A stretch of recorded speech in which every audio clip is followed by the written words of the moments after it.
আসসালামু আলাইকুম, সবাইকে স্বাগতম। আজকের এক্সিস মেডিকেল স্কুল এবং centre for research innovation and development action CRIDA কর্তৃক আয়োজিত আজকের পাবলিক হেলথ ক্যারিয়ার টক।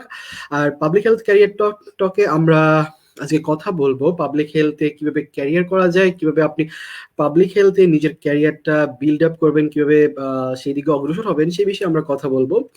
আমাদের এই প্রোগ্রামে আজকে আমাদের সাথে কথা বলার জন্য উপস্থিত আছেন ডক্টর স্বাগত ঘোষ ভাইয়া। ভাইয়াকে স্বাগতম জানাচ্ছি আমাদের স্টুডিওতে। ডক্টর স্বাগত ঘোষ ভাইয়া বর্তমানে কর্মরত আছেন epidemiologist, ministry of health, government of Nova Scotia, কানাডাতে। ভাইয়া ওখানে কর্মরত আছেন বর্তমানে। আজকে ভাইয়া আমাদের সাথে পাবলিক হেলথ ক্যারিয়ার বিষয় নিয়ে কথা বলবেন। ভাইয়া আপনাকে আমাদের ক্যারিয়ার টকে স্বাগত জানাচ্ছি। ভাইয়া আসসালামু আলাইকুম। ওয়ালাইকুম আসসালাম রেদওয়ান এবং এই ক্যারিয়ার টকের আয়োজক সবাইকে অসংখ্য ধন্যবাদ আমাকে এখানে কিছু বলার সুযোগ দেওয়ার জন্য। ধন্যবাদ ভাইয়া। ভাইয়া ইতিমধ্যে আমরা আসলে অনেকগুলো ক্যারিয়ার টক আয়োজন করেছিলাম। তারই ধারাবাহিকতা আজকে আমাদের এই পাবলিক হেলথ ক্যারিয়ার টক। আমরা আজকে এই বিষয়ে কথা বলবো, আপনার সাথে অনেক কথা হবে, আড্ডা হবে এবং আপনার জার্নি সম্পর্কে জানতে পারবো আজকের এই সেশনে। তো ভাইয়া আমরা আবারও বলতে চাই, আমাদের এই প্রোগ্রামটা যৌথভাবে আজকে পরিবেশিত হচ্ছে এক্সিস মেডিকেল স্কুল এবং আমাদের যে CRIDA centre for research innovation and development action, দুটো সংগঠনেরই ফেসবুক পেজ থেকে এটি সরাসরি সম্প্রচার হচ্ছে। তো আমরা কথা না বাড়িয়ে আমাদের মূল অনুষ্ঠানে চলে যাই। তো ভাইয়া, আমরা জানি আপনি একজন পাবলিক হেলথ স্পেশালিস্ট এবং এপিডেমিওলজিস্ট। এপিডেমিওলজিতে আপনি মাস্টার এপিডেমিওলজি আপনি পড়াশোনা করেছেন এবং আপনার সেই সাথে আপনি সেই বিষয়ে আপনার এখন জবে আছেন এবং মানুষকে পাবলিক হেলথে আপনার সার্ভ দিয়ে যাচ্ছেন। তো ভাই, আমরা যদি প্রথমেই আপনার এই যে জার্নিটা, আপনি একজন চিকিৎসক, আপনার যে আর্লি লাইফ এবং আপনার মেডিকেল জীবন এবং আপনার ক্যারিয়ার যে শুরু, সেই সম্পর্কে আমরা গল্পটা শুনতে চাই ভাইয়া। আচ্ছা, ধন্যবাদ রেদওয়ান। তো আমি ময়মনসিংহ মেডিকেল থেকে এমবিবিএস কমপ্লিট করি 2010 সালে এবং ইন্টার্নি শেষ হয় 2011 ডিসেম্বর।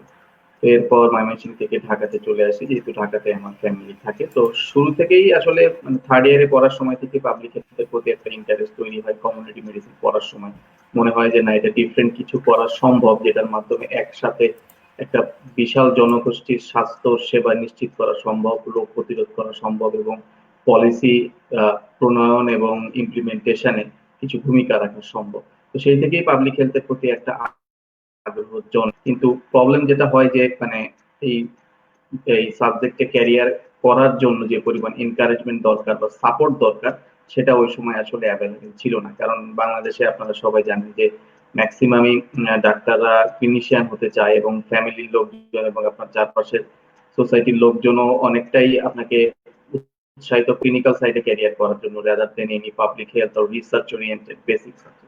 তো সেই হিসেবে আসলে খুব একটা সাপোর্ট ছিল না। সেজন্য ইচ্ছা থাকা সত্ত্বেও সিদ্ধান্ত নিতে নিতে একটু দেরি হয়ে যায় এবং আদৌ এই সাবজেক্টে ক্যারিয়ার করবো নাকি, করলে কোথা থেকে এমপিএইচ করব, দেশে করব না বিদেশে করব, সুযোগ সুবিধা কি আছে, প্রস এন্ড কনস কি আছে, পরে জব অপরচুনিটি কেমন হবে, সবকিছু মিলিয়ে একটা দ্বিধাদ্বন্দ্বে ছিলাম। তো আসলে ঢাকায় আসার পরে আসলে যেটাই করি না কেন চাকরি তো করতে হবে, কারণ পরবর্তীতে হায়ার স্টাডিজের জন্য দেশে বা বিদেশে যেখানেই যাই না কেন একটু ফাইন্যান্সিয়ালি সলভেন্ট হওয়া লাগবে। তো আমি শুরুতে ল্যাব এইড হাসপাতালে মেডিকেল অফিসার হিসেবে চাকরি শুরু করি এবং এরপরে কিছুদিন আমি অ্যাপোলো হসপিটালেও চাকরি করি। তো এটা যেটা বলছিলাম যে দ্বিধাদ্বন্দ্বে থাকতে থাকতে সিদ্ধান্ত নিই যে না, আসলে যেহেতু একটা ফ্যাসিনেশন আছে পাবলিক হেলথের প্রতি, তাই পাবলিক হেলথেই আমি ক্যারিয়ার করব। তো তখন থেকে একটু খোঁজ খবর নেওয়া শুরু করি, দেশে কর্মরত পাবলিক হেলথে যারা আছে বা সিনিয়র যারা পাবলিক হেলথে কাজ করেন দেশে। সময় আসলে এত বেশি রিসোর্স ছিল না, এত বেশি কানেক্টিভিটি ছিল না, ইনফরমেশন গুলো অত সহজে পাওয়া যেত না। ইউনিভার্সিটি ওয়েবসাইট গুলোতে ইনফরমেশন সবই আছে, বাট রিয়াল সিনারিওটা কি অ্যাজ ইন্টারন্যাশনাল স্টুডেন্ট দেশের বাইরে পড়তে গেলে কি কি চ্যালেঞ্জের সম্মুখীন হতে হয়, সেটা কতটুকু ফ্রুটফুল হবে, ফাইন্যান্সিয়াল অবস্থা কিরকম থাকবে, দেশেও এটারও কিছু মিলিয়ে অত ইনফরমেশন ছিল না। তারপরও অনেকটা সাহস করে সিদ্ধান্ত নেই যে না, পাবলিক হেলথে পড়বো। তো এর মাঝখানে আমি আইএলটিএস দিই এবং আইএলটিএস দেওয়ার পরে কানাডার বিভিন্ন ইউনিভার্সিটিতে অ্যাপ্লাই করতে শুরু করি। তো যেহেতু আমার পাবলিক হেলথে কোনো এক্সপেরিয়েন্স আসলে ছিল না, কোনো প্রথম দিকে কোনো রিসার্চ ওয়ার্ক বা এনজিও ওয়ার্ক ওই ধরনের কোনো কাজের এক্সপিরিয়েন্স ছিল না। প্রথমবার অ্যাডমিশনে আমি সফল হইনি, প্রথমবার আমার অ্যাডমিশন হয়নি। তো তারপরে আমি কয়েকজনের সাথে কথা বলি, তারা বলে যে তুমি যদি যারা অলরেডি পাবলিক হেলথে কাজ করছে বা রিসার্চ ওরিয়েন্টেড কাজ করছে তাদের সাথে কোনো মানে এটা নট ইন পার্সন হতে হবে, তুমি যদি রিমোট কাজ করো কোনো ম্যানুস্ক্রিপ্ট লেখা ডাটা কালেকশন অ্যানালাইসিস, তাহলে সেক্ষেত্রে ওটা রেজুমেতে দেখালে তোমার পক্ষে অ্যাডমিশনের সুবিধা হবে। তো তারপরে আমি এই ধরনের কিছু এক্সপেরিয়েন্স গ্যাদার করার চেষ্টা করি যারা পাবলিক হেলথে কাজ করছে বা দেশের বাইরে যারা বিভিন্ন রিসার্চ ফিল্ডে আছে তাদের সাথে যোগাযোগ করে কিছুটা পোর্টফোলিও এবং ক্যারিয়ার ডেভেলপমেন্ট নিয়ে কিছু গ্যাদার করার চেষ্টা করি। এবং তার পরের বার যখন আমি অ্যাপ্লাই করি 2014 সালে 2015 সেশনের জন্য আমি ইউনিভার্সিটি অফ সাসকাচুয়ান কানাডাতে মাস্টার্স ইন পাবলিক হেলথে অ্যাডমিশন পাই। তো ইউনিভার্সিটি অফ সাসকাচুয়ানটা কানাডার সাসকাচুয়ান প্রভিন্সের সাসকাটুন শহরে অবস্থিত।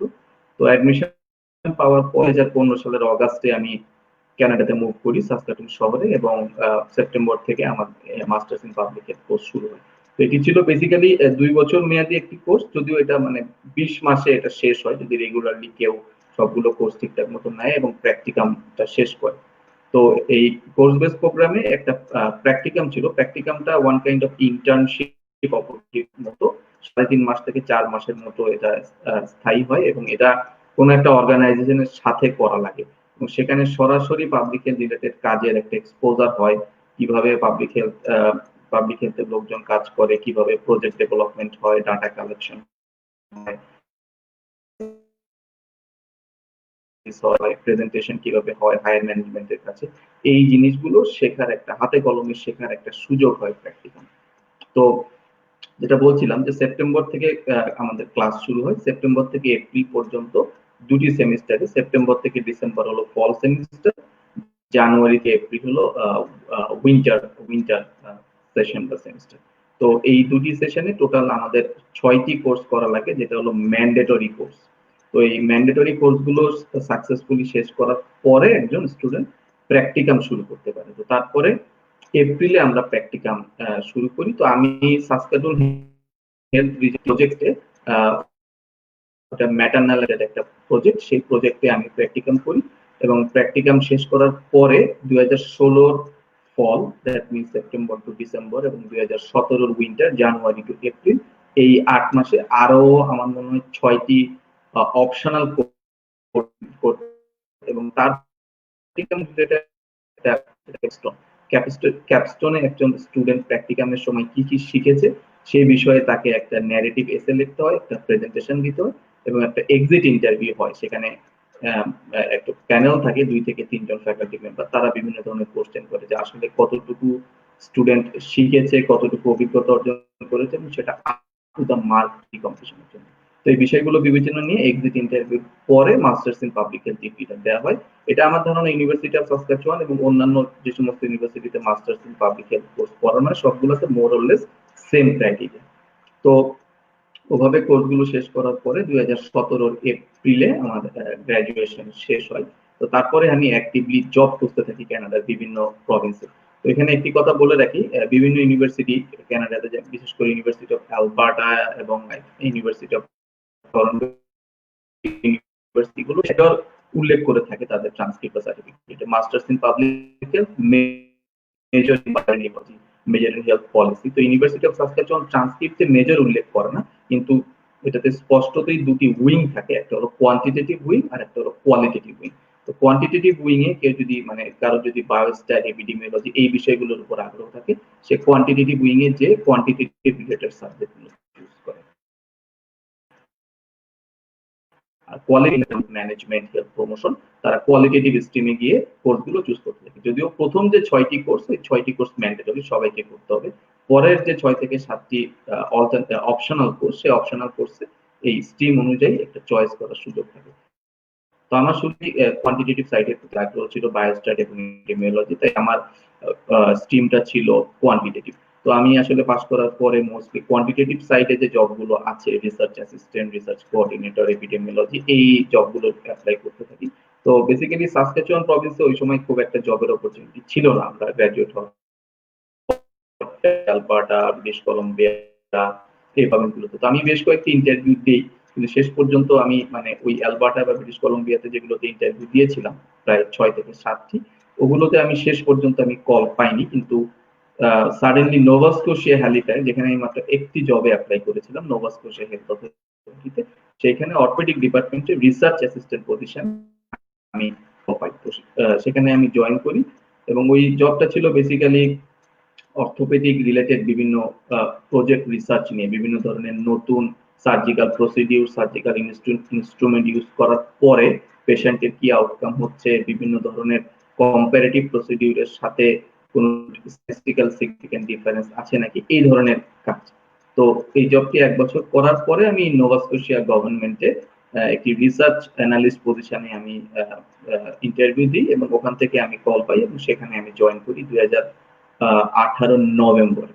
তো রিসার্চ অ্যানালিস্ট পজিশনে আমি government of Nova Scotia pharmaceutical service ডিপার্টমেন্টে ছিলাম। ওখানেও গভর্নমেন্টের pharmaceutical coverage, drugs coverage, drug policy, এই জিনিসগুলো নিয়ে আমাকে কাজ করতে হয়েছে। তারপরে আরেকটি পজিশন ওপেনিং হয় গভর্নমেন্ট অফ নোভা স্কোশিয়াতে এপিডেমিওলজিস্ট পজিশনে।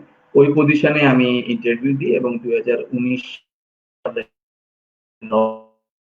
নভেম্বরে গত 1 বছর আমি এপিডেমিওলজিস্ট পজিশনে আমি কাজ করছি government of Nova Scotia Halifax. তো এই ছিল সংক্ষেপে আমার জার্নি।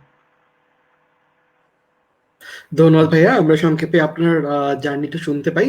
তো ভাইয়া অ্যাকচুয়ালি আপনি বলেছিলেন যে আপনার কমিউনিটি মেডিসিন পড়ে আপনার পাবলিক হেলথে ক্যারিয়ার করার যে ইচ্ছেটা জাগে, কিন্তু ভাইয়া আমরা জানি যে কমিউনিটি মেডিসিন, আমরা যখন থার্ড ইয়ারে এই কমিউনিটি মেডিসিন সাবজেক্টটা পড়ি তখন আসলে অনেক বেশি বোরিং লাগে। হ্যাঁ ভাইয়া, পাবলিক হেলথের ডেফিনেশন মুখস্থ করা, এক গাদা জিনিসপত্র সবকিছুই মুখস্থ নির্ভর, তো অনেক কিছুই মানে বোরিং লাগে। কিন্তু এই বোরিং সাবজেক্টটাকে কিভাবে ইন্টারেস্টিং করা যায়, কিভাবে এই এত সুন্দর একটা মানে সাবজেক্টে, এত সুন্দর একটা পাবলিক হেলথে, এত সুন্দর একটা সাইডে কিভাবে এটাকে ইন্টারেস্টিং করা যায়, সে ব্যাপারটা যদি বলতেন।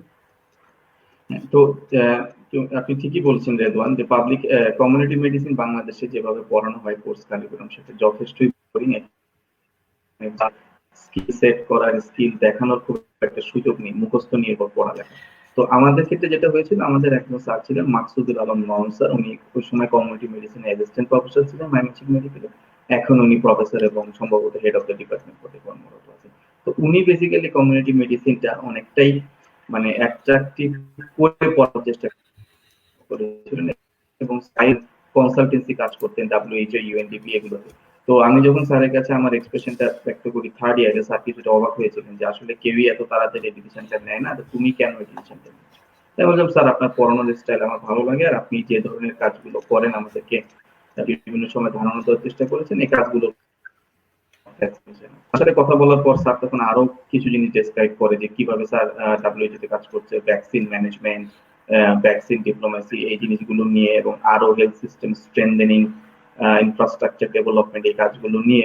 এবং তখন আরো মানে দৃষ্টিটা আরো প্রসারিত করেন পাবলিক হেলথ, কমিউনিটি মেডিসিনের হেলথ, পাবলিক হেলথের সংজ্ঞা, তারপর পাবলিক হেলথ মেজারমেন্ট, এই জিনিসগুলো মুখস্থ এখানে অনেক স্কিল সেটের সুযোগ আছে, data analysis, data extraction, data management, policy regulation, এই জিনিসগুলো তো দক্ষতা দেখানোর সুযোগ আছে, কাজের সুযোগ আছে।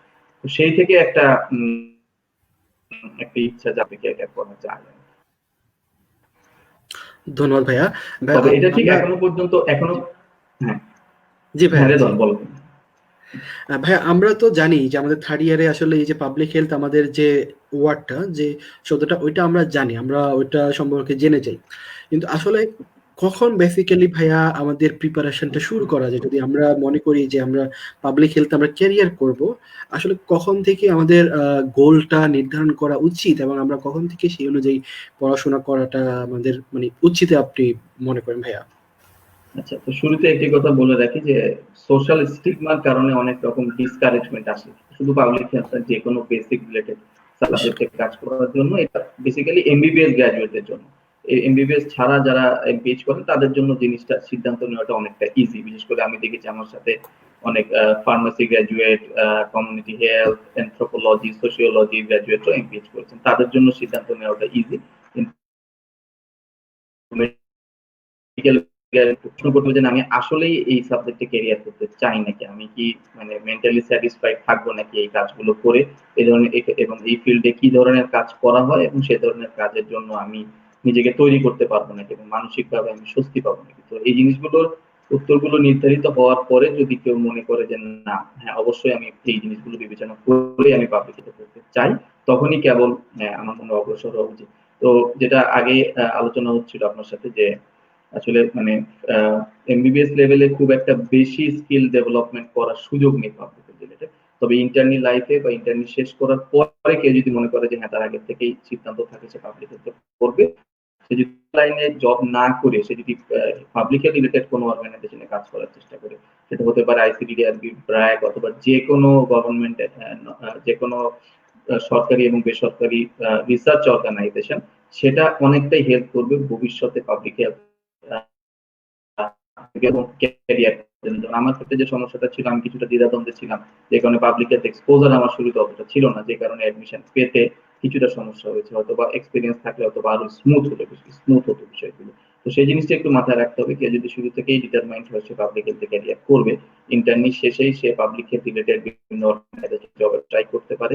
এবং এছাড়াও বিভিন্ন রিসার্চার কিন্তু আসলে অনেক ইজি যে কারোর সাথে কন্ট্যাক্ট করা, অনেক রিসোর্স গ্রুপ আছে, অনেক পেজ আছে, তাদের মাধ্যমে এই পেজগুলোর মাধ্যমে পাবলিকের রিসার্চার দেশে বিদেশে যারা কর্মরত আছেন তাদের সাথে কথা বলে যদি তাদের সাথে ভলান্টিয়ার হিসেবে কাজে যুক্ত যায়, সেই এক্সপেরিয়েন্স একটা ভ্যালুয়েবল এক্সপেরিয়েন্স, সেটা অনেক দূর হেল্প করবে ভবিষ্যতে হায়ার এডুকেশন এবং ক্যারিয়ার গঠনের জন্য। তাই আমি বলবো যারা এই সাবজেক্টে পড়তে চায় বা কাজ করতে চায়, ইন্টার্নি চলাকালীন সময়ে উদ্যোগ নিয়ে প্ল্যান করে সামনে আগানোটা খুবই বুদ্ধিমান। ধন্যবাদ ভাইয়া।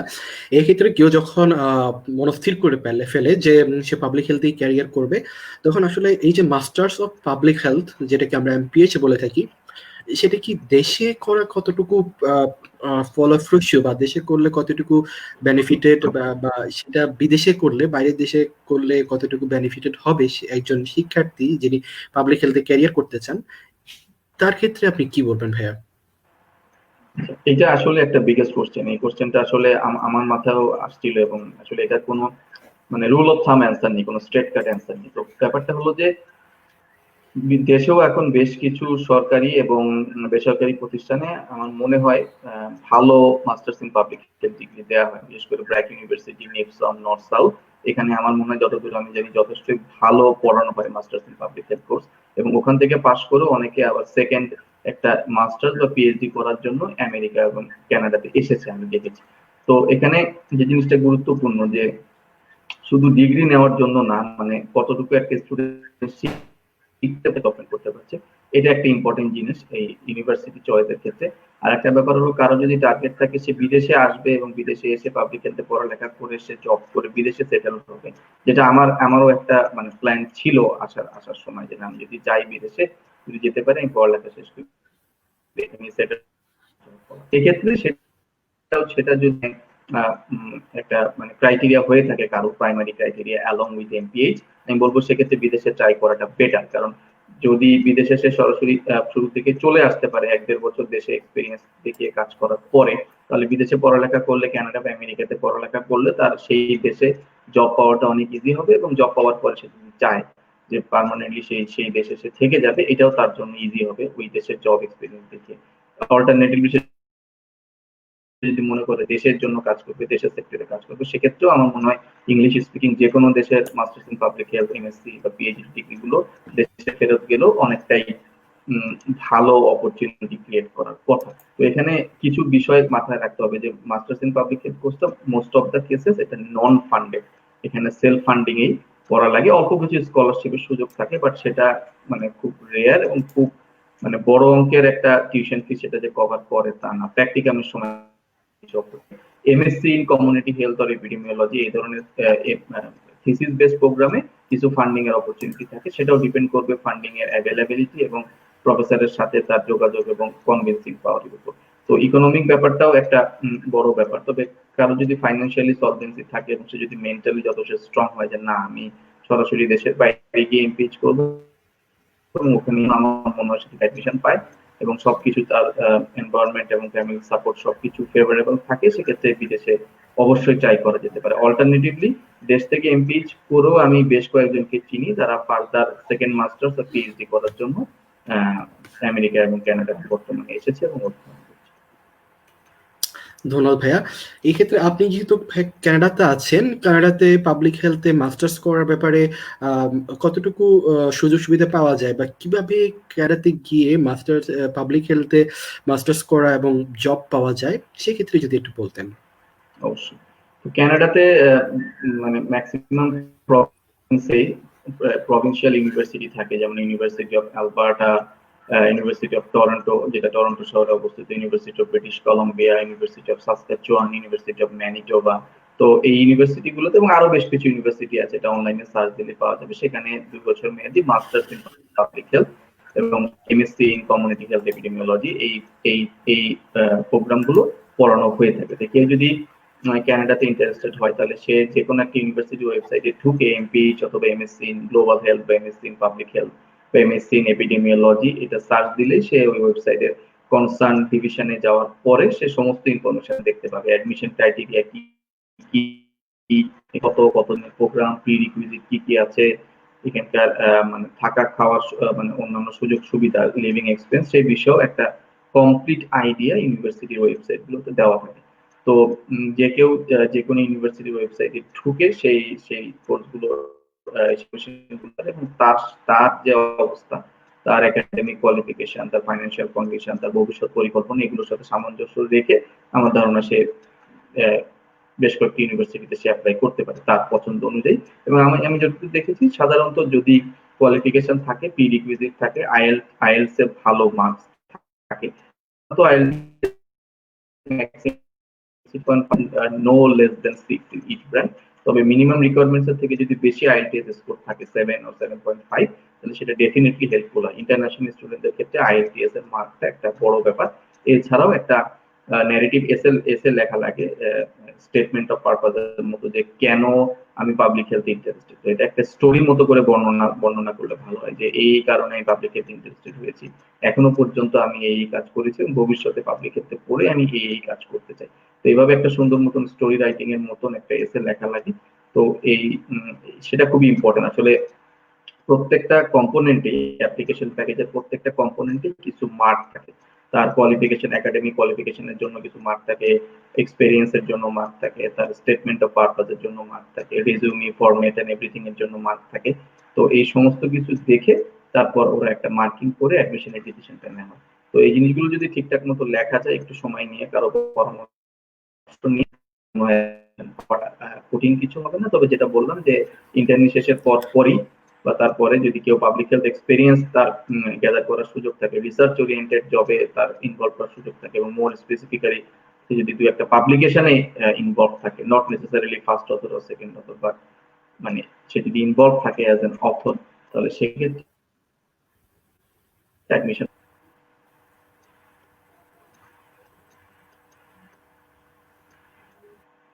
ভাইয়া, আমরা এরপর একটা প্রশ্ন করব, এটা আমাদের একজন দর্শকও প্রশ্ন করেছেন। তিনি জানতে চেয়েছেন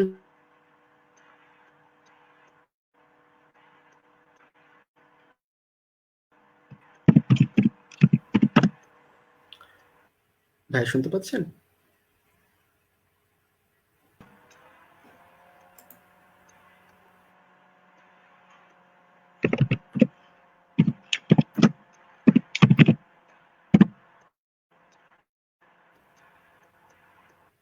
জি ভাইয়া, শুনতে পাচ্ছেন ভাইয়া? এখন শুনতে পাচ্ছি। জি ভাইয়া, আমাদের একজন দর্শকও আমাদের প্রশ্নটা করেছেন। আমি এই প্রশ্নটা করতাম ভাইয়া। উনি জানতে চেয়েছেন যে tell the job opportunities, salary and permanent residence in Canada, এই সম্পর্কে যদি একটু বলতেন। খুবই তো আমি জানিয়েছিলাম যে আসলে এমপিএইচ করার সময় আপনাকে চুজ করতে হবে কোন স্ট্রিমে আপনি যেতে চান, কোয়ান্টিটেটিভ আর কোয়ালিটেটিভ। আপনি যদি কোয়ান্টিটেটিভ সাইডে আপনার আগ্রহ থাকে, দ্যাট মিন্স বায়োস্ট্যাট, এপিডেমিওলজি, এই দুটি সাবজেক্টে, সেক্ষেত্রে আপনার জবের ওপেনিং গুলো বা সুযোগ সৃষ্টি হবে আপনার যে কোনো কোয়ান্টিটেটিভ সাইডে, research assistant, research analyst, research coordinator, এবং এপিডেমিওলজি পজিশন, অনেক সময় বায়োস্ট্যাটিস্টিশিয়ান বা ডাটা অ্যানালিস্ট পজিশনেও কাজ করার সুযোগ হয়। এছাড়া আপনি যদি অন্যদিকে কোয়ালিটেটিভ সাইডে আপনি পিচটা করেন, health promotion, health policy, health system design, strengthening, সেক্ষেত্রে আপনার কাজ হবে গভর্নমেন্ট এবং নন গভর্নমেন্ট অর্গানাইজেশনের policy analyst, health promotion coordinator, এই ধরনের পজিশনগুলোতে। সেখানে আপনার রাইটিং ক্যাপাসিটি ভালো থাকতে হবে, English speaking capacity, presentation capacity, conflict resolution capacity, এই জিনিসগুলো ভালো থাকতে হবে। তো মূলত এই দুই ধরনের assistant, co-leader, research facilitator, research associate, biostatistician and epidemiologist, qualitative side policy analyst, health promotion coordinator, health promotion specialist, এই ধরনের অকুপেশনাল হেলথ, এই ধরনের জব অপরচুনিটি গুলো এখানে আছে। ক্ষেত্রে বলতে এটা ডিপেন্ড কোন প্রভিন্সে আপনি জবটা করছেন, কোন ধরনের অর্গানাইজেশনে। তো এটা আসলে খুব স্বল্প কথায় উত্তর দেওয়াটা একটু টাফ। এখন এখানে কানাডার স্যালারিটা নির্ধারণ করা হয় আপনি যে প্রভিন্সে আছেন, যে শহরে আছেন, সেই শহরের লাইফ স্টাইলের উপরও অনেকটা ডিপেন্ড করে। আপনি যদি বড় শহরে থাকেন, টরন্টো বা ভ্যানকুভারে, সেক্ষেত্রে স্যালারি এই ধরনের পজিশনে অনেক বেশি হবে। আর আপনি যদি একটু অপেক্ষাকৃত ছোট শহরে থাকেন, সেক্ষেত্রে একই ধরনের অর্গানাইজেশন বা একই ধরনের প্রতিষ্ঠানে স্যালারিটা কম্পারেটিভলি কম হবে। তবে সাধারণত আমি যেটা দেখেছি, ইনিশিয়ালি কেউ যদি রিসার্চ অ্যাসিস্ট্যান্ট, রিসার্চ কোঅর্ডিনেটর পজিশনে জয়েন করে, সেক্ষেত্রে অন অ্যান এভারেজ স্যালারিটা আমি দেখেছি যে 45 থেকে 55, যত এক্সপেরিয়েন্স যত বড় পজিশনে যাবেন, আপনার স্যালারি আস্তে আস্তে অনেক অনেক বাড়বে। Senior epidemiologist, senior policy analyst, এই পজিশনে আমি দেখেছি যে 75 থেকে 95,000, 100,000 ক্যানাডিয়ান ডলারও অনেকে স্যালারি পায়, ডিপেন্ডিং অন প্রভিন্স, অর্গানাইজেশন, আপনার জব এক্সপেরিয়েন্স। তবে সাধারণ রিলেটেড জব করে আমি বলবো বেশ স্বাচ্ছন্দ্যে কানাডাতে থাকা। আচ্ছা, এরপরে আছে পার্মানেন্ট রেসিডেন্স, খুবই ইম্পর্টেন্ট একটা টপিক। তো কানাডাতে যেটা হয়, আপনি যদি ইন্টারন্যাশনাল স্টুডেন্ট হিসেবে আসেন এবং 2 বছর মেয়াদী মাস্টার্স ইন পাবলিক হেলথ অথবা এমএসসি কমপ্লিট করেন, সেক্ষেত্রে ডিগ্রি কমপ্লিশনের পরে 3 বছর আপনাকে গ্রাজুয়েট ওয়ার্ক পারমিট দেয়, পিডব্লিউপি, পোস্ট গ্রাজুয়েট ওয়ার্ক পারমিট। তো এই সময় আপনি যে কোনো ধরনের জব করতে পারবেন। পাবলিক হেলথ জব না পেলে অন্য যে কোনো জব আপনি যেটা পান আপনি করতে পারবেন, যে কোনো সময়, যে কোনো প্রতিষ্ঠানে, কানাডার যে কোনো প্রান্তে, এবং কোনো লিমিটেশন নেই জবের আওয়ার্স এর ব্যাপারে। তো এই 3 বছর আপনাকে রিলেভেন্ট জব এক্সপেরিয়েন্স, আপনাকে পিআর, পার্মানেন্ট রেসিডেন্ট পাওয়ার মতো একটা জব এক্সপেরিয়েন্স, সাধারণত সেটা 1 বছর হয়ে থাকে, আপনাকে অ্যাকোয়ার করতে হবে। সেটা হতে পারে পাবলিক হেলথে হলে তো খুবই ভালো। সেক্ষেত্রে আপনি সরাসরি 1 বছর জব এক্সপেরিয়েন্স পাওয়ার পরে আপনি পার্মানেন্ট রেসিডেন্সির অ্যাপ্লাই করতে পারবেন। সেজন্য আপনাকে জেনারেল মডেলে আইএলটিএস, এবং এখানে 2 ধরনের স্ট্রিম, এটা হলো আপনাকে বলা হয় এক্সপ্রেস এন্ট্রি। সেখানে আপনার বয়স, আপনার শিক্ষাগত যোগ্যতা, আপনার এক্সপেরিয়েন্স, আপনার আইএলটিএস মার্ক, আপনার ফ্যামিলি স্ট্যাটাস, সবকিছু দেখে ওরা কম্পিটিটিভ একটা স্কেলে আপনাকে একটা পয়েন্ট দেবে। সে পয়েন্টের উপর বেসিসে আপনি যদি ভালো পয়েন্ট পান, আপনাকে পার্মানেন্ট রেসিডেন্সি এর জন্য ইনভাইট করা হবে। আপনি অ্যাপ্লিকেশন জমা দেবেন, সবকিছু ঠিকঠাক থাকলে হয়ে যাবে। এছাড়া অল্টারনেটিভ আরেকটা অপশন আছে, আপনি যে প্রভিন্সে কাজ করবেন সে প্রভিন্স একটা নমিনেশন দেয়, যেটাকে বলা হয় প্রভিনশিয়াল নমিনেশন। তো প্রভিনশিয়াল নমিনেশন যদি আপনি পান, ফর এক্সাম্পল আপনি যদি নোভা স্কোশিয়াতে কাজ করেন এবং নোভা স্কোশিয়ার প্রভিনশিয়াল গভর্নমেন্টের কাছে আপনি অ্যাপ্লাই করেন, এখানে থাকতে চাই, আপনাকে প্রভিন্স থেকে নমিনেশন দেওয়া হবে। প্রভিনশিয়াল নমিনেশন পেলে আপনি 600 পয়েন্ট, 600 পয়েন্ট আপনি পাবেন। সেই 600 পয়েন্টের সাথে আপনার অ্যাড হবে আপনার এজ, যেগুলো আমি আগে বললাম, educational qualification, experience, IELTS number add হবে। তো যেহেতু আপনি 600 পয়েন্ট পেয়ে গেলেন, তাহলে ওই যে ফেডারেল যে পয়েন্টস, সেখানে আপনি অনেকগুলোতে আপনার আইএলটিএস এর মার্ক কম থাকলেও, আপনার বয়স একটু বেশি হলেও আপনার কিন্তু খুব একটা সমস্যা নেই। আপনি যত পয়েন্টস দরকার সাধারণত, সে পয়েন্টসটা আপনার চলে আসবে এবং আপনি অ্যাপ্লাই করতে পারবেন। আমি যে দেখেছি যে এখনো পর্যন্ত যারা কানাডাতে পড়তে এসেছে যে কোনো সাবজেক্টে, তারা আমার মনে হয়, আমার দেখা মতো সবাই পার্মানেন্ট রেসিডেন্সি পেয়ে গেছে। কারো হয়তো একটু বেশি সময় লেগেছে, কারো হয়তো বা কম, বাট টুডে আর টুমরো সবাই পেয়ে গেছে। তো আমার মনে হয় ওইটা খুব একটা কঠিন হবে না যদি কেউ লেগে থাকে এবং ট্রাই করে। এখানে আরেকটা প্রশ্ন অনেকেই করে যে আমি পাবলিক রিলেটেড জব পাচ্ছি, সেক্ষেত্রে আমি কি করবো? এমন একটা জায়গায় জব পেলাম, সেখানে আমি আসলে সেক্ষেত্রে আমি এরকমও দেখেছি অনেকেই সময় নষ্ট না করে সে অল্টারনেট অন্য যে কোনো জায়গায় আপনার যদি ইংলিশ স্পিকিং স্কিল ভালো থাকে, কমিউনিকেশন স্কিল ভালো থাকে, ম্যানেজমেন্ট পাওয়ার থাকে, আপনি যে কোনো ট্রেড অর্গানাইজেশন, ব্যাংক বা ইন্স্যুরেন্স কোম্পানিতেও আপনি জব করতে পারেন। আমি এরকম দেখেছি, ওইরকম জব করে সে পার্মানেন্ট, যেহেতু যেহেতু সে বিভিন্ন গভর্নমেন্ট অর্গানাইজেশনে তার চাকরি হওয়ার সম্ভাবনাটা অনেক বেড়ে গেছে, এবং সে পার্মানেন্ট হওয়ার পরে সে তার ফিল্ডে, ডিজায়ার পাবলিক হেলথ অথবা রিসার্চ ওরিয়েন্টেড ফিল্ডে জব পেয়েছে। So there are options actually. তো আপনি মানে স্ক্রল করে দেখতে পারেন, আসলে এখানে আসার পরে অনেক কিছুই ক্লিয়ার।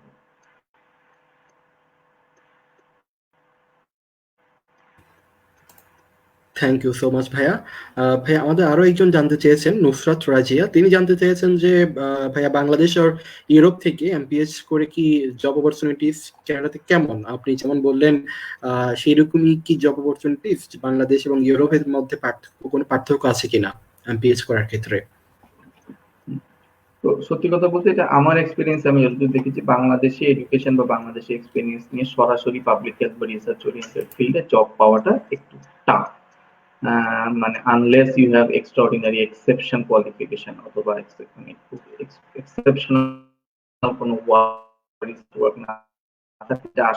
ইউরোপ থেকে আমি বাংলাদেশি স্টুডেন্ট দেখিনি, তবে ইউরোপ থেকে পড়ে ইউরোপিয়ান অরিজিন যারা, আমি দু একজনকে চিনি যারা ইউরোপিয়ান ডিগ্রি নিয়ে বা ইউরোপিয়ান প্রিভিয়াস এক্সপেরিয়েন্স দিয়ে কানাডাতে জব পেয়েছে। সেটা আমি সুইজারল্যান্ডের একজনকে চিনি, সুইডেনের একজনকে চিনি, ফিনল্যান্ডের একজনকে চিনি, যারা ওখান থেকে পড়ে কানাডাতে এখন জব পেয়েছে। বাট বাংলাদেশ থেকে পড়ে বা বাংলাদেশে এক্সপেরিয়েন্স নিয়ে সরাসরি কানাডাতে জব পাওয়াটা আসলে যথেষ্টই tough, unless you have a very exceptional qualification or research. Thank you ভাইয়া। ভাই, আমরা আরেকটা প্রশ্ন নিতে চাই। সোহানি সুলতানা উনি প্রশ্ন করেছেন, আসসালামু আলাইকুম, after internee if I do job in different national or international organization, will it be helpful applying, and how about study costing in Canada? আচ্ছা, ধন্যবাদ। তো এই আমার মনে হয় এই প্রশ্নের উত্তরটা আমি অলরেডি দিয়ে দিয়েছি। তারপরে যেহেতু স্পেসিফিক প্রশ্ন এসেছে, হ্যাঁ অবশ্যই এটাই একটা আমি বলবো যে মূল ক্রাইটেরিয়া। আপনার যদি পাবলিক হেলথ রিলেটেড রিসার্চ অর্গানাইজেশনে কাজ করার সুযোগ হয়, কাজের এক্সপেরিয়েন্স থাকে, হতে পারে ন্যাশনাল বা ইন্টারন্যাশনাল অর্গানাইজেশন, ডেফিনেটলি ওটা আপনি যখন মাস্টার্স এর জন্য দেশের বাইরে অ্যাপ্লাই করবেন, আপনাকে হেল্প হেল্প করবে টু সাম এক্সটেন্ট। স্টাডি করা যথেষ্টই সাবজেক্টিভ। এটা ডিপেন্ড করছে আপনি কোন প্রভিন্সে কোন ইউনিভার্সিটিতে পড়ছেন। কিছু কিছু প্রভিন্সে আসলে ইউনিভার্সিটি গুলো টিউশন ফি অনেক বেশি, কিছু কিছু প্রভিন্সে কম। তো এটা আপনি যে ইউনিভার্সিটিতে পড়তে চান, ইউনিভার্সিটির ওয়েবসাইটে গিয়ে যদি আপনি public health, school of public health অথবা এমপিএইচ লিখে সার্চ দেন, আপনার ওয়েবসাইটে ডিটেল এক্সপ্লানেশন এবং স্টাডি কস্ট আপনার ওখানে দেওয়া আছে, যে কত টাকা টিউশন ফি, কোন সেমিস্টারে কত দিতে হবে, মান্থ বাই মান্থ পেমেন্টের সুযোগ আছে নাকি, লিভিং এক্সপেন্স কত, স্কলারশিপের অপরচুনিটি কত, অ্যাসোসিয়েটেড কোনো ফিস আছে নাকি। তো সবকিছুই প্রত্যেকটা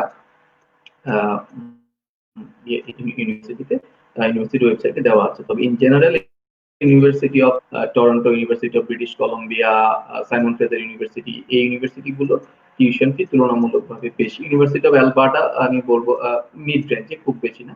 comparatively university of Saskatchewan, university of Manitoba, এই ইউনিভার্সিটি গুলোর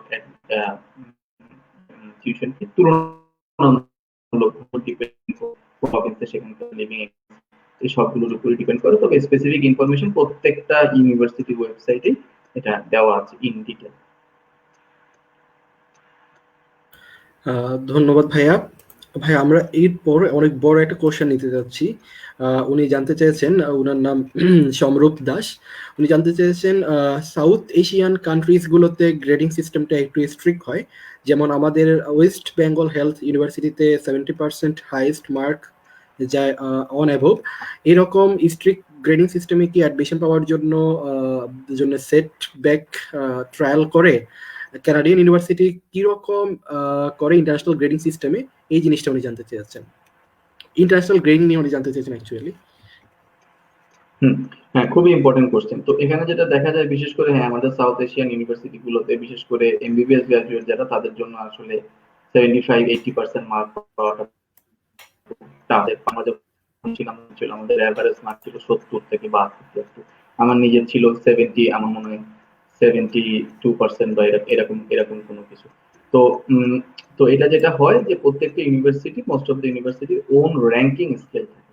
তাদের কাছে আপনার সার্টিফিকেট এবং ট্রান্সক্রিপ্ট গুলো পাঠিয়ে দিলে তারা তাদের র্যাঙ্কিং বাট করে ওরা যদি আপনি যেটা বলেছেন সমৃদ্ধ ওয়েস্ট বেঙ্গল ইউনিভার্সিটি যদি আপনি 70 বা তার বেশি 72% মার্ক থাকেন, আমার মনে হয় এটা আমি যতদূর জানি এখনো পর্যন্ত এটা ইউনিভার্সিটির ওন র্যাঙ্কিং স্কেলে কনভার্ট করলে স্টিল এ কম্পিটিটিভ ঠিক।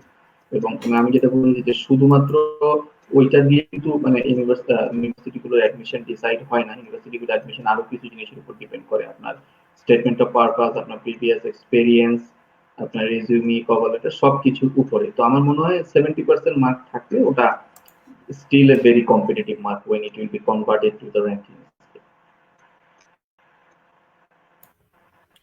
থ্যাংক ইউ ভাইয়া। আর আরেকটা কথা বলে রাখি যে অল্প কিছু অবশ্যই। ইউনিভার্সিটি ওয়েজ ইভালুয়েশন জন্য চাই, তো সেটাও বললাম যে প্রত্যেকটা ইউনিভার্সিটি অ্যাডমিশন ক্রাইটেরিয়া এবং প্রসিডিউর ডিফারেন্ট। তো ওয়েবসাইটে গেলে যদি লেখা থাকে যে ওয়েজ ইভালুয়েশন করতে হবে তাহলে অবশ্যই ওয়েজ ইভালুয়েশন করুন। ভাই আমরা এখন যদি জানতে চাই আসলে নন মেডিকেল পার্সনরা কিভাবে আসলে তাদের জব গুলো ওখানে সুযোগ সুবিধা কেমন এমপিএইচ করার পর, এই ক্ষেত্রে যদি একটু বলতেন তারা কিভাবে অগ্রসর হবে। আচ্ছা, তো নন মেডিকেলদেরও মানে যেহেতু পাবলিকেতে তারা অ্যাডমিশন যদি পায় সেক্ষেত্রে ডেফিনেটলি মেডিকেল পার্সনদের মতো তাদেরও জবের সেম অপরচুনিটি তৈরি হবে। আমি দেখেছি বাংলাদেশি ওইভাবে কারোর সাথে আমার পরিচয় সুযোগ হয়নি, তবে ইন্ডিয়ান, পাকিস্তানি, অন্যান্য বিভিন্ন দেশের আমি দেখেছি যে তারা ফার্মেসি, সোশিওলজি, অ্যানথ্রোপোলজি ব্যাকগ্রাউন্ড কিন্তু masters in public health, MSc in public health international এগুলো করে তারাও যথেষ্ট ভালো জব করছে বিভিন্ন অর্গানাইজেশনে, কোয়ান্টিটেটিভ এবং কোয়ালিটেটিভ সাইড। তো এখানে সবথেকে বড় ব্যাপার হলো এমপিএইচ সময় স্কিল সেটটা করা, যে আমি কোন ফিল্ডে কাজ করতে চাই, কোন স্ট্রিমে, এবং সেই স্ট্রিমে কি কি ধরনের জব বাজারে আছে সেটা সম্বন্ধে একটা থরো রিসার্চ করে সেই স্কিল সেট গুলো যদি এমপিএইচ করার সময় ডেভেলপ করা যায় এবং কিছু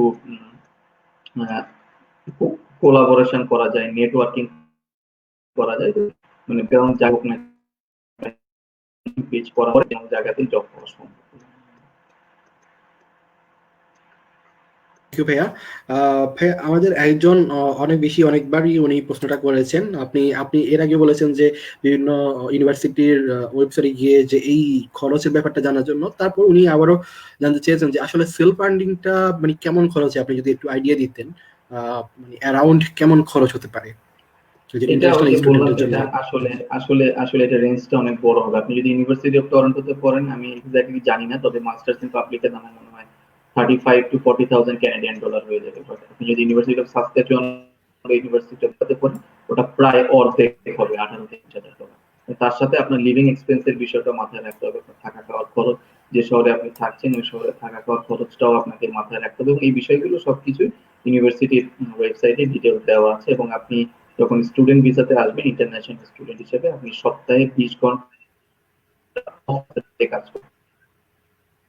পর্যন্ত যতটুকু জানি কোনো লিমিটেশন নেই, তবে আসলে সপ্তাহে 20 ঘন্টার বেশি কাজ করাটা কখনোই সমীচীন হবে না যদি আপনি অন ক্যাম্পাস জব করেও থাকেন, কারণ পড়ালেখার যথেষ্ট প্রেশার থাকে। বেশি কাজ করলে আসলে আপনি আপনি কাঙ্ক্ষিত লেভেলের ওই যে ডিগ্রিটা ওটা নিতে পারবেন না, আপনি মানে কাজও শিখতে অনেকে প্রশ্ন করেন যে আসলে কাজ করে টিউশন ফি এবং লিভিং এক্সপেন্স পুরোটাই ম্যানেজ করা সম্ভব নাকি? The answer would be no. আপনি লিভিং এক্সপেন্সটা হয়তো ম্যানেজ করতে পারেন, বাট টিউশন ফি আপনি কাজ করে ম্যানেজ করতে পারেন। থ্যাংক ইউ ভাইয়া। ভাইয়া আমরা এমপিএস সম্পর্কে জেনেছি, এখন আমাদের একজন দর্শক উনি জানতে চেয়েছেন যে উনি আয়ারল্যান্ড থেকে এমপিএস করেছেন কিন্তু পিএইচডি করতে চান কানাডাতে। এখন পিএইচডি করার ক্ষেত্রে ফান্ডিং ব্যাপারটা সম্পর্কে উনি জানতে চাচ্ছেন যে কিরকম ফান্ডিং হতে পারে বা স্কলারশিপ পাবেন কিনা উনি পিএইচডির জন্য। সাধারণত পিএইচডি গুলো নর্থ আমেরিকাতে সবগুলোই ফান্ডেড, কারণ পিএইচডি নরমালি অনেক সময় লাগে, প্রায় 3.5-4.5 বছর লেগে যায়। তাই সাধারণত সব প্রোগ্রাম ইংল্যান্ড থেকে এমপিএইচ করেছেন, ডেফিনেটলি উনি পিএইচডির জন্য একজন ভালো পটেনশিয়াল ক্যান্ডিডেট কানাডাতে। তো উনি উনার রিসার্চ ওরিয়েন্টেড রিসার্চ সাবজেক্ট যেটা, রিসার্চ টপিক যেটা, তার সাথে ম্যাচ করে যে সমস্ত প্রফেসর ফ্যাকাল্টি আছেন বিভিন্ন ইউনিভার্সিটিতে তাদেরকে উনি ইমেল করে নক করে দেখতে পারেন। তো প্রফেসররা যদি মনে করেন যে তার এডুকেশনাল ব্যাকগ্রাউন্ড টপিক একটা স্কাইপ ইন্টারভিউ বা টিমস ইন্টারভিউ ব্যবস্থা করেন, এবং করে কথাবার্তা বললে যদি সবকিছু ঠিকঠাক থাকে তাহলে পিএইচডি অ্যাডমিশন ফুল ফান্ডিং এ সাধারণত হয়ে থাকে। তো ফান্ডিং আমি যতদূর জানি এটাও ডিপেন্ড করে এক একটা ইউনিভার্সিটি এক একটা প্রভিন্সের উপর। সাধারণত পিএইচডি তে $18,000 থেকে $22,000 পর্যন্ত ফান্ডিং হয়ে থাকে আমি যতদূর দেখেছি university of Saskatchewan, university of ম্যানিটোবাতে যারা পাবলিক রিলেটেড সাবজেক্টে যারা পিএইচডি করছে। তবে আরো বড় university of Toronto, university of British কলম্বিয়াতে মেবি আরো বেশি ফান্ডিং থাকতে পারে। এক্সাক্ট অ্যামাউন্টটা আমি জানি না, তবে যেখানে উনি পিএইচডি করেন না কেন উনি যদি ফুললি ফান্ডেড হন, that will be good enough for his tuition fee as well as living expense. ধন্যবাদ ভাইয়া। ভাই আমরা অনেক সময় দেখি আমাদের দেশের স্টুডেন্টরা তারা বিভিন্ন ক্ষেত্রে অনেক ভলান্টারি অর্গানাইজেশনে যুক্ত থাকে। এই ক্ষেত্রে তাদের এই যে কাজগুলো এগুলো তাদের সিভিতে কিরকম মানে ব্যাকআপ দেয় এই এমপিএস করার ক্ষেত্রে বা বিভিন্ন এমপিএইচ পাবলিক হেলথ রিলেটেড জবগুলো পাওয়ার ক্ষেত্রে? অবশ্যই আমি যেটা আগে উল্লেখ করেছিলাম যে কোনো ভাবেই হোক মানে পাবলিক হেলথ রিলেটেড কাজের সাথে যুক্ত হতে হবে। সেটা যদি পেইড অপরচুনিটি না হয়, ভলান্টিয়ার হলেও সেটা অনেক ক্ষেত্রে একটা ভ্যালু ক্যারি করে। যেমন আমার বেসিক্যালি সেরকম একটা পেইড পাবলিক হেলথ অপরচুনিটি ছিল না, কিন্তু আমি ভলান্টিয়ার বিভিন্ন পার্সনের সাথে পাবলিক রিলেটেড সেটা আমি রেজিউমেতে দেখেছি। এবং আমার মনে হয় ডেফিনেটলি ভলান্টিয়ার যে কোনো নট নেসেসারিলি পাবলিক হেলথ, যদি কোনো সোশ্যাল ওয়ার্ক হয়, সোশ্যাল অ্যাক্টিভিটিস হয়, সেটাও নর্থ আমেরিকাতে অ্যাডমিশনের ক্ষেত্রে নট অনলি অ্যাডমিশন, জবের ক্ষেত্রে ভলান্টিয়ার জব ভালো একটা ভ্যালু ক্যারি করতে সক্ষম হবে। আমি এরা অনেকে দেখেছি যারা এখানে এসে স্টুডেন্ট থাকাকালীন সময়ে ফুড ব্যাংক, রেড ক্রস, বিভিন্ন হেলথ কেয়ার অর্গানাইজেশনের সাথে ভলান্টিয়ার হিসেবে কাজ করেছে। এবং সেটাও তারা যখন রেজিউমেতে দেখিয়েছে, ইন্টারভিউতে তাদেরকে সেই বিষয়ে স্পেসিফিক্যালি কোশ্চেন করা হয়েছে যে তুমি কোথায় এই কাজটি করেছো, কিভাবে করেছো, তোমার এক্সপেরিয়েন্স শেয়ার করো, এবং সেটা কিভাবে তোমাকে জব কিভাবে এটা ম্যাচ করে। ডেফিনেটলি ভলান্টিয়ার অপরচুনিটি গুলো একটা ভালো ভ্যালু ক্যারি করে।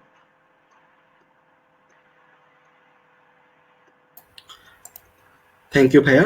আমাদের একজন দর্শক জানতে চেয়েছেন যে স্কটিয়ান, ম্যানিটোবা, গুলেপ, ক্যাপ ব্রিটিয়ান অ্যান্ড থেকে এমপিএইচ করলে জবের পার্সপেক্টিভ থেকে ইউনিভার্সিটি চয়েস কোনটা হওয়া উচিত, এবং ইউকে বা কানাডা এমপিএইচ করার ক্ষেত্রে কোথায় করা বেটার উনি জানতে চেয়েছেন। এখানে একটা কথা বলে রাখি, এটাও একটা মানে খুব স্ট্রেট ফরওয়ার্ড অ্যান্সার এটা নয়। আপনি ইউনিভার্সিটি র্যাঙ্কিং দেখতে পারেন, ডেফিনেটলি কিছু ইউনিভার্সিটির র্যাঙ্কিং খুব high, university McGill world ranking এ খুব উপরের দিকে এগুলোতে আছে। তো সেগুলোতে ইউনিভার্সিটিতে অ্যাডমিশন পাওয়াটাও যথেষ্ট কম্পিটিটিভ, টিউশন ফিও আমার জানার মধ্যে হাই। তবে ডেফিনেটলি ইউনিভার্সিটি থেকে এমপিএইচ করলে ওই প্রভিন্সে, যে প্রভিন্সে ইউনিভার্সিটিটা অবস্থিত, সেই প্রভিন্সে জবের অপরচুনিটি অনেক বাড়বে, কারণ তাদের অ্যালামনাই তারা নেটওয়ার্কিং এর সুযোগ থাকবে, স্কিল ডেভেলপমেন্টের সুযোগ বেশি থাকবে। ডেফিনেটলি আমার মনে হয় জব অপরচুনিটি বেশি হবে। তার মানে এই না যে একটু নিচের দিকে র্যাঙ্কে যারা আছেন ম্যানিটোবা, সাসকাচুয়ান, সেখান থেকে করলে যে জব অপরচুনিটি কম হবে তা। যেমন আমি ইউনিভার্সিটি অফ সাসকাচুয়ান থেকে করেছি, তো র্যাঙ্কিং এ যে খুব উপরের দিকে আছে তা না, কিন্তু খুব একটা পিছিয়ে আছে। ইভেন আমার কলিগ বেশ ব্রিটিশ কলম্বিয়ার গ্র্যাজুয়েট। তো আমার মনে হয় না যে কোন ইউনিভার্সিটি থেকে করলেন সেটা খুব বড় কোনো ম্যাটার হবে। আপনি যদি মানে সাবজেক্ট ম্যাটারটা আয়ত্ত করতে পারেন, কাজ শিখতে পারেন, আপনার স্কিল সেট গুলো করতে পারেন, কমিউনিকেশন থাকে, আপনার নেটওয়ার্কিং থাকে, আপনি অবশ্যই কাঙ্ক্ষিত জব পাবেন। তবে হ্যাঁ, ডেফিনেটলি মানে আপনি যদি প্রিফার করেন টপ র্যাঙ্ক ইউনিভার্সিটিতে পড়া, সে ডেফিনেটলি আপনি সেভাবে অ্যাপ্লাই করতে পারেন, সেভাবে নিজেকে তৈরি করতে পারেন। আর ইউকে এবং কানাডার ভিতরে কোনটা বেটার হবে, এটা আসলে ইউকে সম্বন্ধে আমার তেমন কোনো আইডিয়া নাই, এটা আমি বলতে পারবো না। তবে আমি যতদূর শুনেছি ইউকে তে যারা যায় অনেক আবার পরবর্তীতে কানাডা বা ইউএসএ তে মুভ করছে। ইউকে তে ইমিগ্রেশন এখনো কিন্তু অনেকটা টাফ ইন কম্পেয়ার টু। তবে হ্যাঁ, আপনি যদি ইউকেরও বড় ভালো ইউনিভার্সিটি থেকে পড়তে পারেন, কানাডাতে মানে আপনি যে কোনো জায়গায় আপনি জব করতে পারবেন। আমি ইউকেরও কয়েকজনকে চিনি যারা ইউএনটি, ডাব্লিউএইচ হয়ে বিভিন্ন মিডল ইস্ট বা বিভিন্ন জায়গায় জব করছেন। পাবলিক হেলথের ফিল্ডে আসলে অনেক বড়, আপনি পৃথিবীর যে কোনো জায়গায় আপনার যদি স্কিল সেট থাকে আপনি জব করতে পারেন। থ্যাংক ইউ ভাইয়া। আমাদের নেটওয়ার্কটা অনেক প্রবলেম করছে, সরি ফর ইন্টারাপ্ট। তো ভাই আমি যদি এখন আসলে জানতে চাই যে আপনি এই বর্তমানে পাবলিক হেলথে কানাডাতে কর্মরত আছেন, আপনি এই আপনার যে কর্মজীবন কানাডাতে থাকছেন অনেক দিন ধরেই, এটা কেমন উপভোগ করছেন আপনি আপনার জীবনের থেকে যদি আপনি একটু বলতেন। অবশ্যই আসলে এই মানে আসলে পৃথিবীর এক প্রান্ত থেকে অন্য প্রান্তে আসলে একটা বড় চেঞ্জ। এটা lifestyle change, cultural change, geographical change, weather change. কানাডাতে একটা বড় প্রবলেম খুবই ঠান্ডা, বিশেষ করে কিছু কিছু প্রভিন্সে ডিসেম্বর থেকে এপ্রিল পর্যন্ত প্রায় সময় স্নোফল হয় এবং টেম্পারেচার -15 থেকে -20 থাকে। তো শুরুর দিকে আসলে এটা একটু প্রবলেম, বিশেষ করে আমি যে প্রভিন্সে ছিলাম শুরুতে সাসকাচুয়ান, এটা কানাডার one of the coolest province, আমরা most most coolest province in Canada. Temperature -20 থেকে -30 থাকতো। তো শুরু হয়েছিল, এরপর আস্তে আস্তে সবকিছুই মানে মানে মানিয়ে নেয় সবাই। তো যদি মানে মেন্টালি একজন স্ট্রং থাকে, ডিটারমাইন্ড থাকে যে না আমি এখানে এসেছি, আমাকে পড়াটা শেষ করতে হবে, এবং এরপরে সে যদি জব করতে চায়, সেটেল হতে চায়, তাহলে আমার মনে হয় গ্রাজুয়ালি সবকিছুই মানে মানিয়ে নেওয়া সম্ভব। শুরুর দিকে এটা দেখেছি, আস্তে আস্তে তারা মানিয়ে নিয়েছে। ধন্যবাদ ভাইয়া। আমাদের একজন দর্শক জানতে চেয়েছেন যে আপনি আপনি যে ইউনিভার্সিটি থেকে পড়াশোনা করেছেন, সাসকেশিয়ান ইউনিভার্সিটি, ওখানে ভাইয়া এস্থেটিক্স কোর্সের রিকোয়ারমেন্টটা সম্পর্কে জানতে চেয়েছেন, সেক্ষেত্রে করণীয় কি? এটা একটা বড় ড্রব্যাক, বিশেষ করে মেডিকেল গ্র্যাজুয়েটদের জন্য। মানে আমাদের এমবিবিএস যে কারিকুলাম ঠিক সেভাবে স্ট্যাক পড়ানোর বা কাজ করার সুযোগ কম। কমিউনিটি মেডিসিন আমার মনে হয় কিছু দুই একটা কোর্স বা কিছু দুই একটা চ্যাপ্টার থাকে ভেরি বেসিক স্ট্যাট রিলেটেড। তবে আমার মনে হয় এখন আইসিডি আর ব্র্যাকে বিভিন্ন ধরনের শর্ট কোর্স বা অনলাইন কোর্স অফার করা হয় বেসিক স্ট্যাটিস্টিক্সের উপরে। ওই কোর্সগুলো করে যদি দেখানো যায়, সেটা আমার মনে হয় অ্যাডমিশন রিকোয়ারমেন্টটা ফুলফিল করতে পারবে। তো আমি মনে হয় আইসিডিআরবি তে ওয়েবসাইটে যদি নজর রাখা যায় বা আইসিডিআরবি তে কাজ করেন এরকম কারোর সাথে কথা বলা যায় যে তারা কোনো স্ট্যাটিস্টিক্স কোর্স ভবিষ্যতে করার সম্ভাবনা, খবরগুলো নিয়ে আইসিডিআরবি থেকে কোনো কোর্স করলে, বা ইভেন অনলাইনেও বিভিন্ন বিদেশি ইউনিভার্সিটি কোর্স পড়ায়। অনলাইনে আপনি ক্রেডিট কার্ডে আপনার ওই যে ফিটা আছে, ফিটা দিয়ে আপনি আপনি কোর্স করতে পারবেন এবং অনলাইনে ওরা সার্টিফিকেট পাঠিয়ে দেবে। সেভাবে আমার মনে হয় এই স্ট্যাটিস্টিক্স রিকোয়ারমেন্টে। ধন্যবাদ ভাইয়া। এক্ষেত্রে অনলাইনে যদি কোনো কোর্স করতে হয়, সেক্ষেত্রে কোন কোন সাইটে অনলাইন কোর্সগুলো অ্যাভেলেবেল থাকে বা কোথায় থেকে করলে ভালো হয়, এক্ষেত্রে যদি বলেন। এটা আসলে আমার ঠিক অতটা আইডিয়া নাই, কারণ আমি আসলে ওভাবে অনলাইন ওভাবে কোর্স করার সুযোগ পাইনি। আমি বিভিন্ন যে সার্চ করেছিলাম ওগুলোকে আমি মেডিসিনের কাজ ওখানেও আমি স্ট্যাটিস্টিক্স হিসেবে দেখিয়েছিলাম। তো আমি আসলে ওইভাবে কোর্স আসলে জানতাম না ওইভাবে কি করা যায়। তো রিসেন্টলি আমার মনে হয় আইসিডিআরবির ওয়েবসাইটে দেখা যায় বা গুগলে যদি সার্চ দেওয়া যায় যে অনলাইন বেসিক বায়োস্ট্যাটিস্টিক্স কোর্স লিখলে আমার মনে হয় যে সমস্ত ইউনিভার্সিটি বা অর্গানাইজেশন এই ধরনের কোর্সগুলো অফার করে তাদের লিস্ট আসবে, এবং সেখানে ঢুকলে আপনি কতদিনের কোর্স, এখানে কত টাকা দিতে হবে, কিভাবে সার্টিফিকেট দেবে, সবগুলোই এছাড়া একটা একটা ধন্যবাদ ভাইয়া। সাইট আছে ভাইয়া, কোর্স ইরাতে ঢুকে আপনি বেসিক জি। স্ট্যাটিস্টিক্স কোর্স যদি অ্যাভেলেবেল থাকে আপনি মূল্য পরিশোধ করে আপনি করতে পারেন। ধন্যবাদ ভাইয়া। ভাই, আপনি যেহেতু কানাডাতে কর্মরত আছেন, সেক্ষেত্রে মানে জবের এজ লিমিটটা কেমন, বা কোন ইয়ার এজ থেকে ওখানে জবটা অ্যাভেলেবল থাকে, এবং কোন লেভেল পর্যন্ত, কোন এজ পর্যন্ত একজন মানুষ সেখানে জব করতে পারেন, গভর্নমেন্ট জবে যেহেতু আপনি আছেন? এবং এক্ষেত্রে এছাড়াও কি প্রাইভেট কোনো ফার্ম আছে কিনা যারা এই ক্ষেত্রে জব দিয়ে থাকেন, বা গভর্নমেন্ট এবং প্রাইভেটে জবের অপরচুনিটি এবং সুযোগ সুবিধাগুলো কেমন হয় ওখানে? আচ্ছা, তো আমি যতদূর জানি এখনো পর্যন্ত আমি কোনো জবে পাবলিক বা প্রাইভেটে দেখিনি কোনো এজ লিমিটেশন আছে। কানাডাতে অনেকেই এখানে এখানকার স্থানীয় স্টুডেন্ট যারা অনেক কারণ এডুকেশনটা এক্সপেন্সিভ। তো দেখা যায় সেজন্য অনেকের এডুকেশন কমপ্লিট করতে 30-35 বছর অনেক সময় লেগে যায়। তো আমার জানার মতে আমি এখনো পর্যন্ত কোনো জব অপরচুনিটিতে দেখিনি জব সার্কুলারে যে যেখানে এজ লিমিটেশন দেওয়া আছে, সরকারি বা বেসরকারি। সেক্ষেত্রে এজটা আমার মনে হয় না কোনো বাধা হয়ে দাঁড়াবে, যদি রিকোয়ার্ড স্কিল, কোয়ালিফিকেশন এবং আর সরকারি বেসরকারি দুই ক্ষেত্রে এখনো যথেষ্ট অপরচুনিটি আছে। প্রাইভেট বিভিন্ন এপিডেমিওলজিক্যাল কনসালটেন্সি এজেন্সি আছে, বিভিন্ন ফার্মাসিউটিক্যাল এজেন্সি আছে, পাবলিক হেলথ এজেন্সি আছে, যারা হায়ার করে থাকে। আর গভর্নমেন্টের যে কোনো প্রভিন্সেই provincial ministry of health, Alberta ministry of health, Nova Scotia ministry of health, Saskatoon health authority, প্রত্যেকটা প্রভিন্সেই হেলথ অথরিটি আছে, সেখানে রেগুলারলি হায়ারিং হয়ে থাকে। এছাড়াও ফেডারেল অর্গানাইজেশন আছে, public health agency of Canada, statistics Canada, health Canada, Canadian institute of health research, সেখানেও আপনার জবের অপরচুনিটি আছে। তবে ফেডারেল জবগুলো সাধারণত কানাডিয়ান সিটিজেন যারা তাদের পরে। ধন্যবাদ ভাইয়া। ভাইয়া এখন যদি আমরা একটা অনেক অনেক গুরুত্বপূর্ণ একটা কোশ্চেন, আর অনেকটা এটা অনেক কি বলবো, অনেক বার্নিং একটা কোশ্চেন, যে পাবলিক হেলথ ক্যারিয়ার এবং প্লাস আদার্স ক্যারিয়ার মেডিকেল গ্র্যাজুয়েটদের জন্য, মানে আমি আদার্স গ্র্যাজুয়েট বলতে ক্লিনিক্যাল সাইড বোঝাচ্ছি, যে এই দুইটাতে সুযোগ সুবিধাগুলো কেমন, পাবলিক হেলথে কেমন সুযোগ সুবিধা, এবং যিনি ক্লিনিক্যালে ওখানে ক্যারিয়ার করেন ওনার ক্ষেত্রে কি ধরনের সুযোগ সুবিধা, এই ক্ষেত্রে যদি একটু বলতেন। আচ্ছা, তো শুরুতেই বলে রাখি আসলে ক্লিনিক্যালে ক্যানাডাতে সাকসেসফুল হওয়াটা বাংলাদেশি মেডিকেল গ্র্যাজুয়েটদের জন্য খুবই টাফ। মানে আসলে এর আগে একটা অপরচুনিটি ছিল প্র্যাকটিস রেডি অ্যাসেসমেন্ট, এই ধরনের প্রোগ্রাম বিভিন্ন প্রভিন্সে। বাংলাদেশে যদি কেউ রেসিডেন্সি করে থাকে, ফ্যামিলি মেডিসিনে প্র্যাকটিস করে থাকে, সে ধরনের ডকুমেন্টেশনটা শো করতে পারে, তাহলে এখানে একটা পরীক্ষা দিয়ে একটা অ্যাসেসমেন্ট ট্রেনিং করে কিছু কিছু প্রভিন্সে জেনারেল ফিজিশিয়ান হিসেবে কাজ করার সুযোগ ছিল। এখন আমি যতদূর জানি ম্যাক্সিমাম প্রভিন্সে এটা নেই। এখন যেটা করতে মেডিকেল কাউন্সিল ক্যানাডায় পরীক্ষা আছে, medical council of Canada qualifying exam 1, medical council of Canada qualifying exam 2 এবং ন্যাক অসকি, এটা আমাদের ওই অসপির মধ্যে অনেকটা ক্লিনিক্যাল প্লাস পারফরম্যান্স রিলেটেড একটা পরীক্ষা। এই পরীক্ষাগুলো পাস করার পরে আপনি medical council of Canada registration পাবেন, এবং রেজিস্ট্রেশন বলতে এটা জন্য অ্যাপ্লাই করার জন্য এলিজিবল। তারপরে আপনি যে যে সাবজেক্টে চান আপনি রেসিডেন্সির অ্যাপ্লাই করতে পারবেন। কিন্তু প্রবলেম যেটা হলো এই মুহূর্তে রেসিডেন্সির স্পট কানাডাতে খুব বেশি নেই, এবং প্রতি বছরই তাদের ডোমেস্টিক যে স্টুডেন্ট আছে মেডিকেল গ্র্যাজুয়েট তাদের সংখ্যাটা বাড়ছে। এবং স্বভাবতই যারা ক্যানাডিয়ান মেডিকেল গ্র্যাজুয়েট বা ইউএস মেডিকেল গ্র্যাজুয়েট, এখানে অনেকে ক্যারিবিয়ান আইল্যান্ড ওয়েস্ট ইন্ডিজের বিভিন্ন জায়গা থেকে মেডিকেল স্কুল থেকে পাশ করে আসে, তাদেরকে অপরচুনিটি গুলো বেশি দেওয়া হয় রেসিডেন্সির জন্য।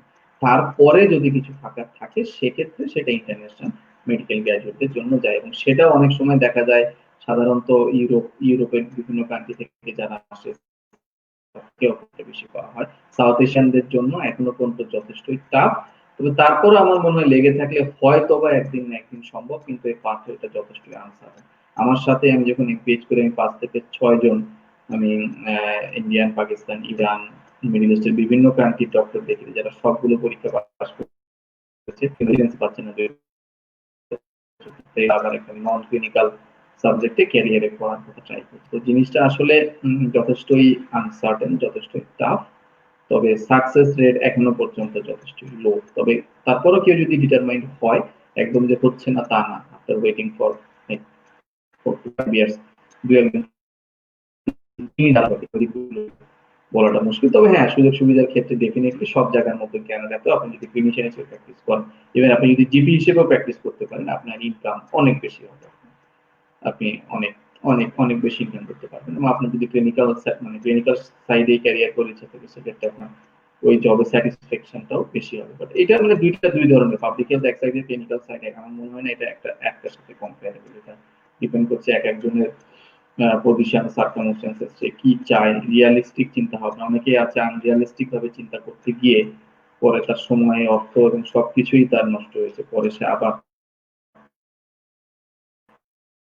মাইন্ডে সে ক্লিনিশিয়ান হিসেবে কাজ করবে, পার্মানেন্ট রেসিডেন্সি নিয়ে এখানে এসেছে, কিন্তু সে সেরকম কোনো অপরচুনিটি দেখছে না ক্লিনিশিয়ান হিসেবে কাজ করার। সেরকম দু একজনকে চিনি যারা পরবর্তীতে ইউকে বা ইউএসএ তো মুভ করেছে ক্লিনিশিয়ান হিসেবে কাজ করার জন্য। তো জিনিসটা মানে পুরোপুরি সাবজেক্টিভ এবং পার্সন টু পার্সন।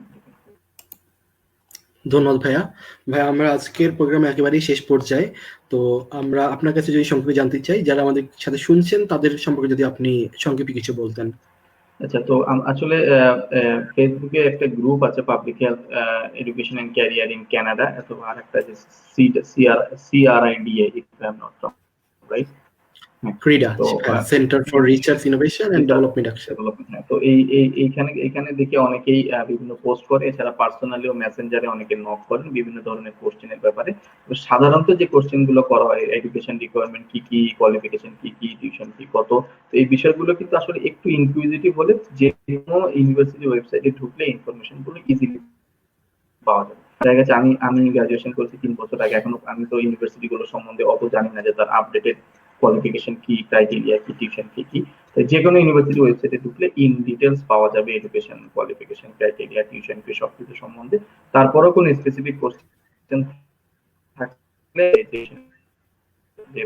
গ্রুপটা আছে ওখানে ওপেনলি পোস্ট করলে আমার মনে হয় সেটা বেটার হবে, কারণ আপনি যখন একটা পোস্ট করবেন একটা গ্রুপে বা পেজে রাদার দেন সেন্ডিং ইট পার্সোনালি, সেটা অনেক হাজার হাজার লোকজন এটা দেখবে, তাদের এক্সপিরিয়েন্স শেয়ার করলে আপনার জন্য অ্যান্সারটা পাওয়াটা খুব সহজ হবে। তো ওইখানে কোশ্চেন গুলো করলে অনেক ইজি হবে। এছাড়া আপনি যে কোনো ওয়েবসাইটে আপনি নিজে একটু সময় ব্যয় করে খুঁজলেও আপনি পাবেন। আর আরেকটা কথা, এই যে এই প্ল্যাটফর্ম যেটা আমি যতদূর জানি আগামী সপ্তাহগুলোতে আরো বেশ কয়েকজন পাবলিক হেলথ এক্সপার্ট আপনাদের সামনে আসবেন এবং আপনারা যে কোনো ধরনের কোশ্চেন তাদেরকে করতে পারবেন, তাদের এক্সপিরিয়েন্স তারা শেয়ার করবে এবং সেখান থেকে আপনারা আপনাদের যা যা ইনফরমেশন দরকার আমার মনে হয় জিনিসটা হেল্পফুল হবে। তো আপনারা এই প্ল্যাটফর্মে চোখ রাখুন এবং পরবর্তী সেশনগুলোতে অংশগ্রহণ করুন। ধন্যবাদ ডক্টর স্বাগত ভাইয়া, আপনি অনেক সময় দিয়ে আমাদের সাথে আজকে যুক্ত হওয়ার জন্য। এক্সিস মেডিকেল স্কুল এবং centre for research innovation and development action ক্রিয়ার পক্ষ থেকে আপনাকে অনেক ধন্যবাদ জানাচ্ছি আপনার অনেক অনেক গুরুত্বপূর্ণ আলোচনা করার জন্য। আমরা আশা করছি ইনশাল্লাহ ভবিষ্যতে আমরা আরো পাবলিক হেলথে আরো ক্যারিয়ার বিষয়ক আমরা অনুষ্ঠান আয়োজন করবো ইনশাল্লাহ। তো ভাই আপনার সুস্বাস্থ্য এবং দীর্ঘায়ু কামনা করে আজকের প্রোগ্রামটা আমরা এখানেই শেষ করছি। যারা আমাদের সাথে শুনছেন তারা সবাই ভালো থাকবেন, সুস্থ থাকবেন। আসসালামু আলাইকুম। রেদওয়ান, আপনাকে অসংখ্য ধন্যবাদ এই অনুষ্ঠানটি উপস্থাপনা করার জন্য, এবং যারা অংশগ্রহণ করলেন এবং ভবিষ্যতে যারা অংশ নেবেন সকলের সুস্বাস্থ্য কামনা করছি। সবাই সাবধানে থাকবেন, নিরাপদে থাকবেন। সবাইকে ধন্যবাদ। থ্যাংক ইউ ভাইয়া।